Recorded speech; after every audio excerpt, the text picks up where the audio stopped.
Hi, good afternoon, everyone. Today's a much better day than when I was here a couple of days ago. So overnight, we overcame a huge hurdle. At approximately 1 a.m., Entergy crews turned on power for some customers in New Orleans East, with generation supplied by the New Orleans Power Station. This is only the first step in bringing back power to the metro region. Uh, to date, as of about an hour ago, we have restored approximately 11,500 customers in the New Orleans area. The first customers to be restored were about 3,500, and it included houses in Little Woods neighborhood as well as critical care customers, including the VA hospital and the New Orleans Fire Department. Lights came on around 1:02 a.m. I'm sure that was a happy day for those people that got their lights on. And this is the first step again in returning to normal. In the coming days and into the weekend, we're going to start seeing a lot of progress. And each day we're going to do more. I need to mention too that the New Orleans Power Station was a big part of the solution in getting power to the city and up to the city. It was a combined solution. There was a transmission line that we were able to bring in from the east, and with the help of the New Orleans Power Station, which worked as it was designed to work, we were able to do this. The hurricane support that this particular knob station provides is one of the major benefits, and it can generate power locally in the New Orleans area even when transmission lines are down, which is how we got into the situation that we did. While the transmission line was restored, coupled with knobs are not large enough to power the entire city, this morning was a significant milestone.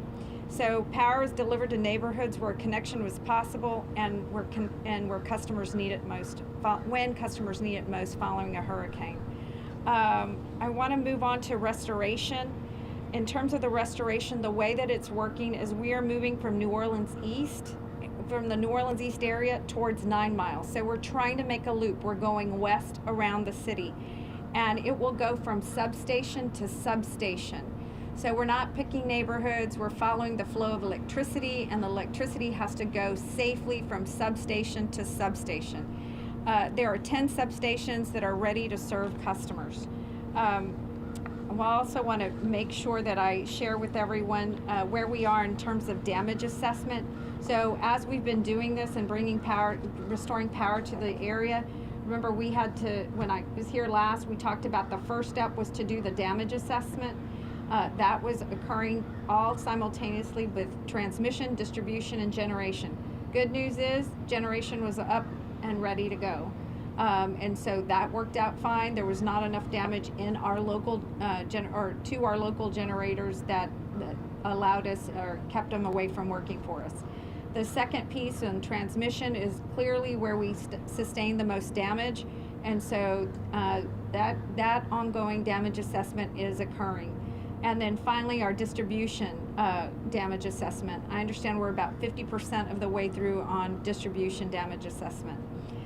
Just for a bigger picture, because this is a statewide issue, it's not just a New Orleans issue, I just want to share with you all sort of the how big this storm was and the damage that it caused with the numbers. So nearly 5,000 poles were damaged, 5,200 transformers, nearly 750 feeders were out, and then all this was around the significant damage. This has a huge impact, and this is why we brought in over 20,000 people into the state of Louisiana to help us repair and restore power to everyone after this Category 4 hurricane.